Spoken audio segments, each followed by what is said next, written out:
जय महाराष्ट्र मित्रांनो, union bank of इंडियामध्ये 2691 जागांची भरती निघाली आहे। खासियतेची अशी असणार आहे की महाराष्ट्रामध्ये एवढ्या सगळ्या शहरांमध्ये वॅकन्सी आहे। त्याही पेक्षा महत्त्वाचं म्हणजे तुम्ही जर इथे अप्लाय करताय तर इथली लोकल लँग्वेज म्हणजे मराठी भाषा तुम्हाला आली पाहिजे।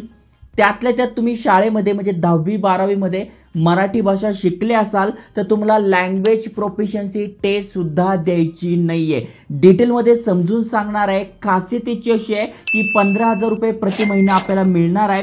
महत्त्वाचं म्हणजे ही 1 वर्षाची ट्रेनिंग असणार आहे। अप्रेंटिसशिप भरती आहे, पण तरी आपण का अप्लाय केलं पाहिजे कारण की तुम्हाला या फील्डमध्ये जायचं आहे, बँकिंग सेक्टरमध्ये करिअर करायचं आहे। तर तुम्हाला इथे सर्टिफिकेट मिळणार आहे, कामाचा अनुभव मिळणार आहे। आणि जर का तुम्ही फ्रेशर्स असाल, बँकेत जॉब बघत असाल तर गव्हर्नमेंट बँकेच्या जेवढ्या पण वॅकन्सी आहे त्यामध्ये भरपूर सारी कॉम्पिटिशन असते, जॉब मिळणं अवघड असतं। पण जर का तुम्ही हा एक्सपिरियन्स घेऊन टाकताय आणि एक्सपिरियन्स बेसवर ज्या पण भरती होत आहे तिथे अप्लाय करताय तर तिथे सिलेक्शन होण्याचे चान्सेस तुमचे वाढणार आहे, कारण की ऑलरेडी 1 वर्षाचा तुम्हाला कामाचा अनुभव असणार आहे, सर्टिफिकेट असणार आहे। त्यामुळे त्या पोझिशनवर तुम्ही सिलेक्ट होऊ शकताय। आणि या व्यतिरिक्त सुद्धा भरपूर साऱ्या फायनान्शियल इन्स्टिट्यूट आहे, पतसंस्था आहे, सहकारी बँक आहे, यामध्ये सुद्धा तुम्ही जॉबला लागू शकणार आहात। त्यामुळे चांगली भरती आहे, महाराष्ट्रात भरपूर साऱ्या शहरात आहे। मग यासाठी सिलेक्शन कसं होणार आहे, वयाची अट काय, एग्जाम कशी असणार आहे, तयारी कशी करायची, सगळी माहिती तुम्हाला आजच्या व्हिडिओत सांगणार आहे। त्यामुळे व्हिडिओ पूर्ण बघा। चॅनलवर नवीन आला असाल, आयकॉनिक मराठी चॅनल सबस्क्राइब केलं नसेल तर करून ठेवा। चला तर बघूया डिटेलमध्ये।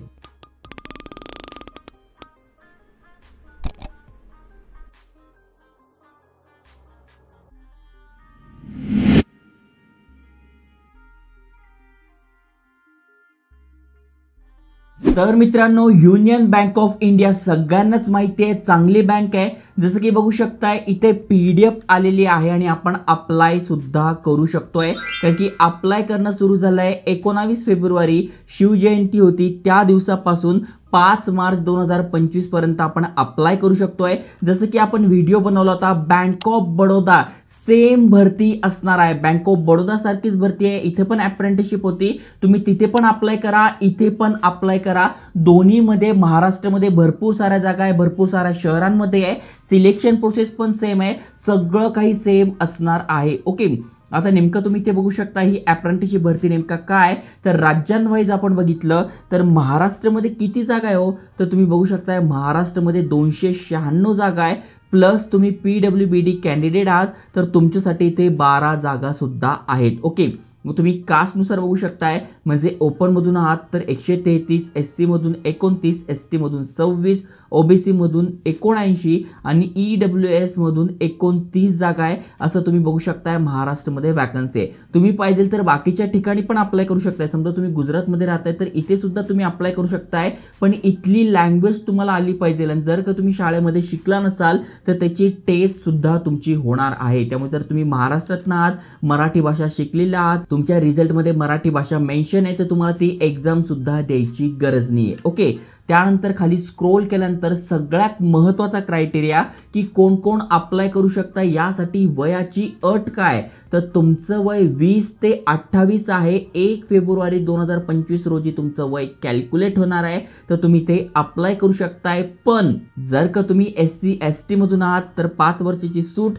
म्हणजे 28 + 5, OBC मधून असाल तर 3 वर्षाची सूट 28 + 3 आणि तुम्ही PWBD कॅन्डिडेट आहात तर तुम्हाला 10 वर्षाची इथे सूट मिळते आहे, जी की एक चांगली गोष्ट आहे। त्यामुळे अप्रेंटिसशिप भरती आहे, वयामध्ये पण सूट मिळते, महाराष्ट्रात भरपूर साऱ्या शहरांमध्ये काम आहे, त्यामुळे तुम्ही अप्लाय करू शकताय। आता महत्त्वाचं म्हणजे शिक्षण काय पाहिजे, अनेक जण कमेंट करता व्हिडिओ पूर्ण बघत नाही तर सांगून देतो, ग्रॅज्युएशनच पाहिजे आहे। एनी युनिव्हर्सिटी म्हणजे तुम्ही कुठल्याही शाखेतून ग्रॅज्युएशन केलंय म्हणजे BA झालंय, BCom झालंय, BSc झालंय, फार्मसी झालंय, कुठलंही तुमचं ग्रॅज्युएशन झालंय तुम्ही इथे अप्लाय करू शकणार आहात। ओके, आणि जेव्हा तुम्ही अप्लाय करणार आहात तेव्हा तुमचं पासिंग सर्टिफिकेट लागणार आहे ग्रॅज्युएशनचं।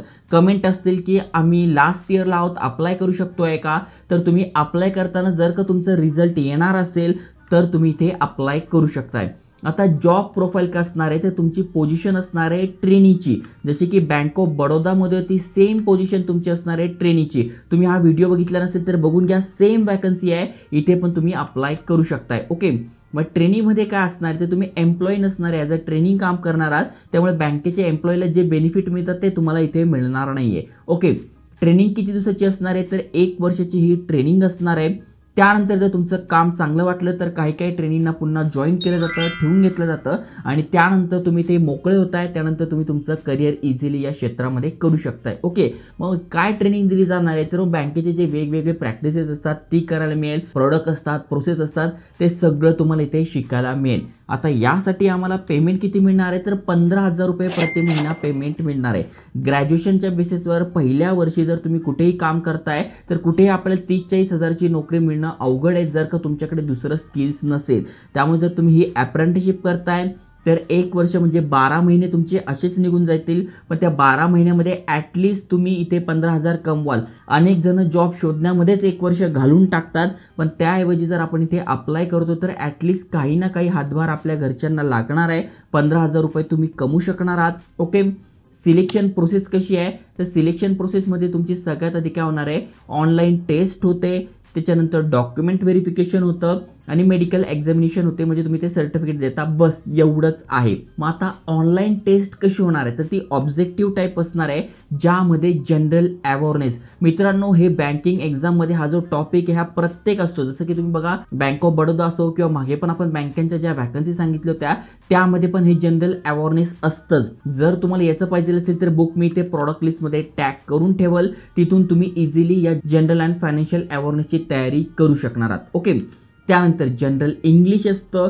क्वांटिटेटिव्ह अँड रिझनिंग ॲप्टिट्यूड असतं आणि कम्प्युटर नॉलेज. कम्प्युटर नॉलेज तर तुमच्याकडे असेल, जर का तुम्ही MSCIT वगैरे केलं आहे तर तुम्ही हे इझिली पास करू शकताय. इथे किती असणार आहे तर टोटल 100 प्रश्न असणार आहे, 100 मार्कांसाठी असणार आहे. यासाठी किती मिनिटं मिळणार आहे तर यासाठी तुम्हाला मिळणार आहे 60 मिनिटं. त्यानंतर तुमची लोकल लँग्वेजची टेस्ट होणार आहे, पण ऑलरेडी जर का तुमच्या शाळेच्या सर्टिफिकेटवर 10वी-12वीच्या सर्टिफिकेटवर मेन्शन आहे तुम्ही ती भाषा शिकल्यात तर तुम्हाला ही टेस्ट द्यायची गरज नाही, म्हणजे तुम्हाला फक्त एकच टेस्ट द्यायची आहे. आता त्यातलं त्याचं बुक तर मी तुम्हाला प्रॉडक्ट लिस्टमध्ये टॅग करून दिलं आहे. क्वांटिटेटिव्ह अँड रिझनिंग ॲप्टिट्यूड हे पण तुमचं पक्कं नसेल तर याचं पण बुक मी प्रॉडक्ट लिस्टमध्ये टॅग करून ठेवेल, जेणेकरून तुम्ही क्वांटिटेटिव्ह अँड रिझनिंग ॲप्टिट्यूडची तयारी करू शकताय. खासियत याची अशी आहे की 25 प्रश्न आहे आणि हे 25 प्रश्न आहे, तर मेन हे 50 याच्यातच येणार आहे. आणि याचा जर अभ्यास करून ठेवताय तर भरपूर साऱ्या गव्हर्नमेंट एक्झाम झाल्या, बँकांच्या एक्झाम झाल्या, यामध्ये हे टॉपिक अत्यंत गरजेचे असतात. आणि हे जर तुमचं पक्कं झालं तर कुठलीही एक्झाम देणं तुम्हाला अगदी सोपं होणार आहे. त्यामुळे मी टॅग करून ठेवलं आहे, इझिली तुम्ही तिथून तयारी करू शकताय. त्यानंतर वेट लिस्ट असते आणि मेडिकल एक्झामिनेशन होते. मेडिकल एक्झामिनेशन कशी असते तर तुम्हाला सर्टिफिकेट द्यावं लागतं, कुठलाही MBBS आहे त्याच्याकडून तुम्ही ते करू शकताय. मग आता फायनल सिलेक्शन कसं होणार आहे तर जी पण तुम्ही एक्झाम दिली आहे त्याचा कट ऑफ, त्याच्यानंतर तुमचं एज्युकेशन क्वालिफिकेशन, त्यानंतर लँग्वेज टेस्ट, त्यानंतर मेडिकल एक्झामिनेशन, या 3 याच्यावर तुमची सिलेक्शन प्रोसेस होणार आहे. त्यानंतर तुमचा कॉन्ट्रॅक्ट होतो अप्रेंटिसशिपचा आणि त्यानंतर तुम्ही इथे जॉईन होतात.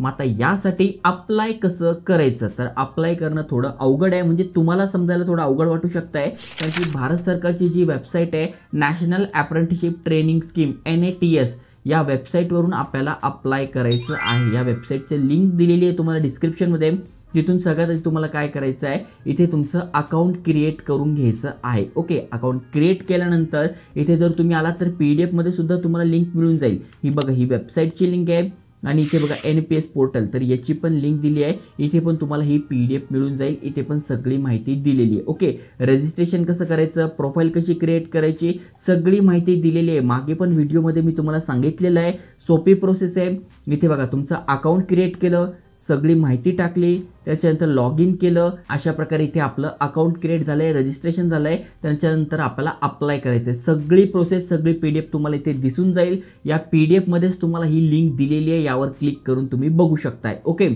बाकी सगळी माहिती इथे दिसून जाईल. आता एक्झाम म्हटल्यावर फी तर येणारच आहे, जी की नॉन रिफंडेबल आहे. तर किती फी आहे तर जनरल OBC मधून तुम्ही आहात तर 800 रुपये प्लस GST आहे. फिमेल तुम्ही आहात, कुठल्याही कॅटेगरीतल्या महिला तुम्ही आहात, 600 रुपये प्लस GST आहे. SC ST मधून आहात तर 600 रुपये प्लस GST आहे आणि PWBD कॅन्डिडेट तुम्ही आहात तर 400 रुपये प्लस GST आहे. अशा प्रकारे तुम्हाला ही फी भरायची आहे जी की नॉन रिफंडेबल आहे. तुम्ही क्रेडिट कार्ड, डेबिट कार्ड किंवा याद्वारे UPI द्वारे सुद्धा करू शकताय.